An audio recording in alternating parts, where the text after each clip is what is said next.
My subject is gap in payment between men and women soccer players. This topic is controversial because women are earning minimum salary in soccer. So they are using the famous phrase equal play for equal pay because women are training hard, so they deserve better payment. And there's lack of recognition because the United States women team they won the tournament in the World Cup 2019. So they decided to fill out a complaint to the soccer federation because they deserve better money. And also there's another phrase, we play for a nation that doesn't even know our name, from the women from Germany national team because they have already won 2 World Cups and 8 times the Euro Cup, so there is no recognition. Men's salary in Premier League has risen to 2.64 million, and for women only 26 grand, which there's a big difference. In the World Cups 2018 for men and 2019 for women, women make 50.8 million in revenue and men only 49.9, which is not a lot of a difference how much they generate, but there is lack of recognition because the woman won the tournament and men got disqualified in the 16th round. In 2014, the men they make 5.3 million in bonuses and women made 1.7 million in bonuses. This scale represents like the different payments because is earning 43 million per season and Viviane Mediem only 250 grand per year. So there's a lot of different women are not making even a million. Why women do not get paid the same salary as men?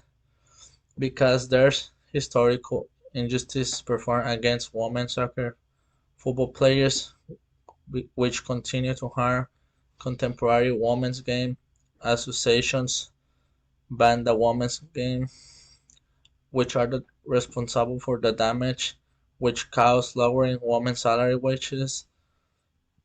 And of course, there's obligation to make reparations because the national soccer associations are not committing to increase women's salaries, and the soccer associations have a responsibility for the underdevelopment of women's game. Of course, women's soccer is evolving, but it is evident that women's soccer will evolve in the future and not right now in 2 or 3 years because there is still like the process of growing. Women are finding ways to grow in soccer. They are using the slogan during their campaign like to protest equal payment.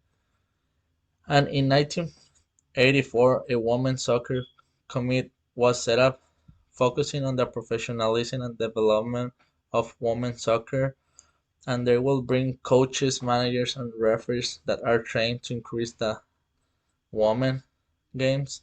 And also, more tournaments for women are organized to bring more money. And in 2014, women reached to 30 million players. Interesting facts: like in Central America, there are like the urban fields and the work facilities, and in Europe, they have the best like fields to play and train. And in 2018, players of the Norwegian women's national team started to get the same benefits as men. There are some stereotypes. During the Industrial Revolution, many men left the village and went to work in big cities. And people were afraid that young boys would grow up too feminine. So they think that soccer could give the boys the masculinity they needed to be more masculine, rough, and physical. And there was an idea that soccer was dangerous to women because they could damage their organs. And here are the references.